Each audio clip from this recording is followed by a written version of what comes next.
Chapelle latérale, chapelle rayonnante, chapelle axiale, etc. Comment se fait-il qu'il y ait des chapelles à l'intérieur des églises? Est-ce que c'est bien catholique tout ça?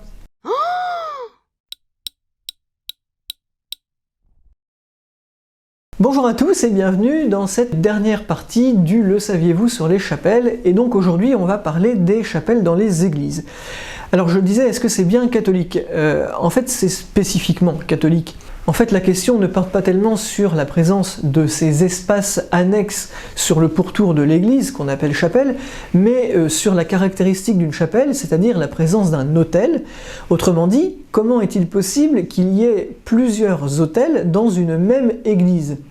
En effet, lorsqu'une église est consacrée, l'autel est consacré lui aussi, et théologiquement, on dit que l'autel, c'est le Christ. En particulier parce que saint Paul déclare que sur la croix, le Christ est à la fois la victime bien sûr, mais aussi le prêtre et l'autel. Or, le Christ, il n'y en a qu'un, il devrait donc n'y avoir qu'un seul autel dans une église. Cette unicité est respectée par les orthodoxes, les protestants eux ne sont pas concernés par l'autel, donc les chapelles dans les églises c'est un problème spécifiquement catholique. Comment est-ce possible, si le Christ est unique, qu'il y ait plusieurs autels? Puisque ça existe dans les églises, c'est qu'il n'y a donc pas d'hérésie. On va donc voir comment est-ce possible, mais avant cela, voyons pourquoi. Pourquoi a-t-on eu besoin de plusieurs autels dans les églises? Au Moyen-Âge, une règle qui n'est plus en vigueur actuellement, en tout cas plus de manière stricte, interdisait de célébrer plus d'une messe par jour sur un même autel. Autant le Christ est unique, autant son sacrifice lui aussi est unique. Il a été accompli une fois pour toutes, il était donc considéré qu'on ne pouvait pas le commémorer plus d'une fois par jour sur un même autel. Dans la plupart des églises, ça ne pose aucun problème, puisqu'on a la messe du dimanche, la messe éventuellement quotidienne, mais une par jour, c'est suffisant. Le problème va commencer à se poser avec les églises de pèlerinage, celles qui accueillent énormément de pèlerins, souvent en groupe. Et le problème qui se pose, c'est que très rapidement, tous ces pèlerins vont avoir besoin d'assister à la messe dans l'église. Et s'ils arrivent à des moments différents, ou pour telle ou telle raison, ils peuvent ne pas être là à l'heure de la messe. Puisqu'on ne peut pas célébrer plus d'une messe par jour sur un même autel, la seule solution, c'est de multiplier les autels. Et donc, au lieu de construire autant d'églises qu'on a besoin d'autels, on va mettre tous ces autels dans la même église. Il s'agit au départ essentiellement d'églises de l'époque romane, qu'on appelle d'ailleurs pour certaines les églises de pèlerinage. Elles ont un type de plan particulier avec des chapelles échelonnées tout autour du chœur. Ce sont la plupart du temps des abbatiales qui abritent des reliques importantes qui drainent des pèlerins, et en plus de ça, elles peuvent aussi se trouver étapes sur les chemins de Saint-Jacques-de-Compostelle. Donc ça c'est la première des raisons. Il y a une deuxième raison qui peut apparaître en même temps d'ailleurs que la première, c'est le culte des saints. Tout d'abord, une église, je disais qu'elle était consacrée et son autel aussi. Une église est consacrée à Dieu bien entendu, puisque c'est le lieu de culte qui est rendu à Dieu, mais elle est également placée sous ce qu'on appelle le vocable d'un saint. C'est-à-dire qu'elle est également consacrée à tel saint en particulier pour lui rendre hommage. On constate assez rapidement, notamment avec les cathédrales, que lorsqu'une cathédrale n'est pas consacrée à la Vierge Marie, ce qui est le cas le plus souvent à toutes les cathédrales Notre-Dame que l'on trouve un peu partout, lorsque ce n'est pas le cas, on voit qu'on réserve la plupart du temps une grande chapelle dédiée à Notre-Dame. La plupart du temps d'ailleurs c'est la chapelle axiale, celle qui se trouve derrière le chœur, dans l'axe de l'église. Et c'est en général la plus grande des chapelles rayonnantes. C'est donc avec le culte des saints le premier cas de figure où l'on voit la nécessité d'un second autel dans l'église. Ensuite, après la Vierge Marie, viennent les autres saints, et leur culte est lié en général à des groupes sociaux, qui sont généralement soit des corporations de métiers, soit des confréries. Confréries de charité par exemple. Tous ces groupes constitués, qui sont comme des associations religieuses en quelque sorte, ont un saint patron, que ce soit le saint patron du métier de la corporation ou le saint patron sous la protection duquel s'est placée la confrérie. Chacun a besoin de célébrer au moins la fête de son saint patron chaque année, mais peut avoir également besoin de célébrer des messes à l'usage de son propre groupe, en dehors de la messe dominicale ouverte à tous les fidèles. Et donc c'est pourquoi on a très vite besoin d'autels en plus, avec la particularité que ces corporations ou ces confréries aiment avoir leur espace réservé dans l'église, leur espace à eux. On peut d'ailleurs constater un cas de figure similaire dans la basilique de Lisieux par exemple. Je vous en ai déjà parlé la semaine dernière, on y retourne aujourd'hui pour voir ces chapelles latérales.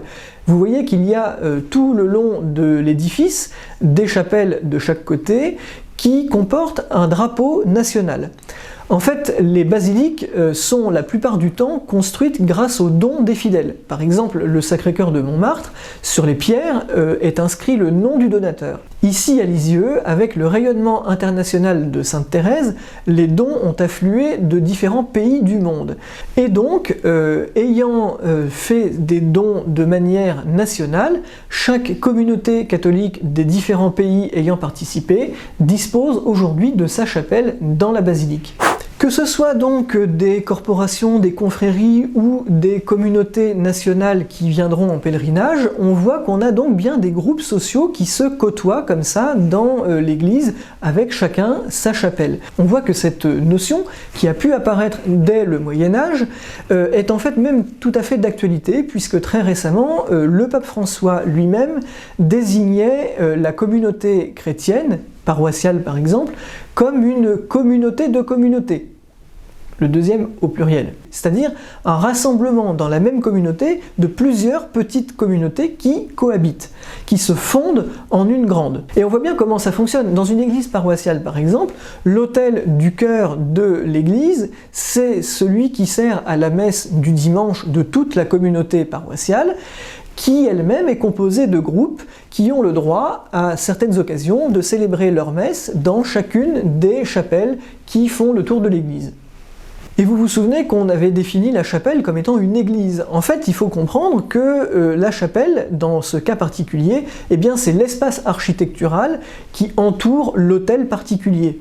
C'est comme un petit bâtiment annexe dans l'église. Donc ça peut faire le tour. On a des chapelles latérales, par exemple, qui sont de part et d'autre de l'église, d'une cathédrale par exemple.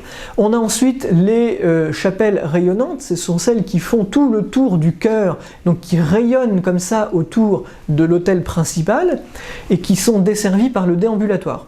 Si on regarde l'architecture, on voit bien que ce sont vraiment des espaces distincts, indépendants les uns des autres, qui sont parfois fermés par des clôtures plus ou moins élaborées, parfois en pierre. Si on regarde à l'extérieur, on voit bien aussi que leur volume se détache, notamment grâce à leurs toitures, qui sont souvent des petites toitures en pavillon indépendantes.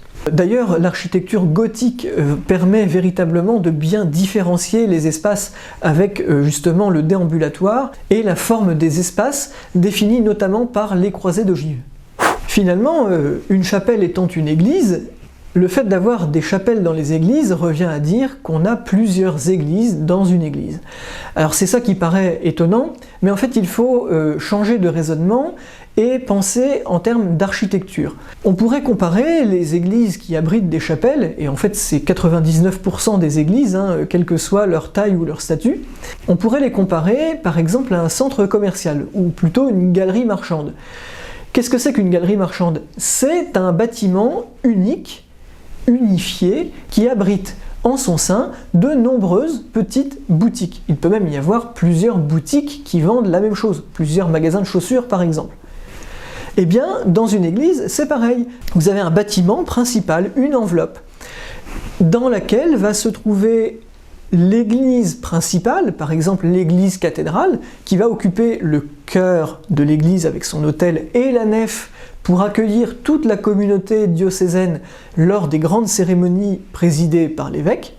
Et puis tout autour, comme dans une galerie commerciale, vous avez tout un tas de petites églises particulières, réservées chacune à sa communauté, comme autant de boutiques.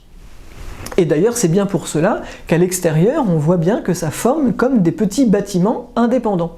Il y a un cas particulier très intéressant à étudier pour ce qui est des chapelles dans les églises, c'est la cathédrale d'Amiens. Lorsqu'elle a été reconstruite en 1220, le projet était extrêmement ambitieux. Vous savez que c'est l'édifice gothique le plus vaste d'Europe.